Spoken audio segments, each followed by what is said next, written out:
একজন দায়িত্বরত board president, board director কখনোই এইভাবে প্লেয়ারদের নিয়ে কথা বলতে পারেন না। আমরা ইমিডিয়েট ওনার রিজাইন চাচ্ছি। উনি যদি কালকে ফার্স্ট বিপিএল এর ফার্স্ট ম্যাচের আগে যদি রিজাইন না করেন, তাহলে আমরা সব ধরনের ক্রিকেট বন্ধ ঘোষণা করছি।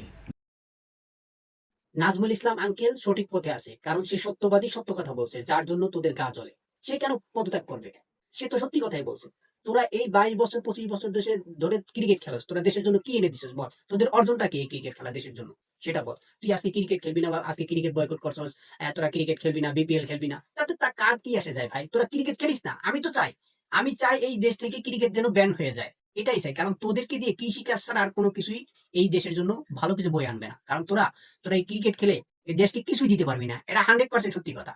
কারণ তোদের তোদের মতো প্লেয়ার এই দেশকে কিছু দিতে পারে না। কারণ তোরা যে সত্যবাদী লোকটাকে তোরা অপমান করছিস, তাকে বাধ্য করছিস তুই পদত্যাগ করতে। উম, এখন আবার বিসিবি একটা নতুন ডিসিশন নিয়েছে, আমার খুব ভালো লাগছে। বিসিবির সাথে আছি, বিসিবির পাশে আছি। এই অনির্দিষ্টকালের জন্য বিপিএল স্থগিত করছে, এটার জন্য বিসিবি কে ধন্যবাদ। এখন উচিত কি জানেন? এখন উচিত ওর মাপ চেয়ে তারপর বিসিবি আবার পুনরায় বিপিএল চালু করা। ওদের আবার মাপ চাইতে হবে, তারপর নাজমুল ইসলাম আঙ্কেলকে আবার বিসিবি পরিচালক পদে বসাইতে হবে, তারপর ওরা ক্ষমা চাইবে, তারপর আবার এই বিসিবি খেলাকে বিপিএল কে পুনরায় মাঠে গড়াবে, বিপিএল পুনরায় মাঠে গড়াবে। এর আগে কোনো বিপিএল গড়াবে না। ওদের ক্ষমা চাইতে হবে, ওদের ক্ষমা চাইতেই হবে।